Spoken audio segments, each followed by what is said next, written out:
What do you know about hookah coal? What do you know about walnuts? And what's between them?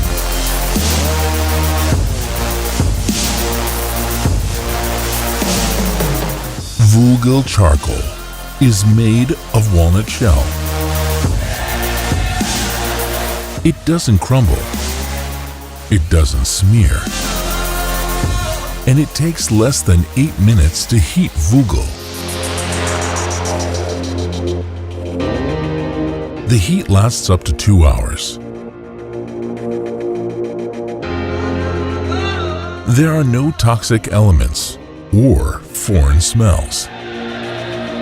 And ashes are barely present in WUGIL since it's 100% organic.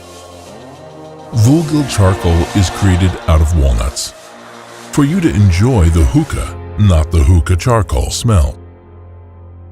WUGIL, organic, hot, quality, an exclusive product.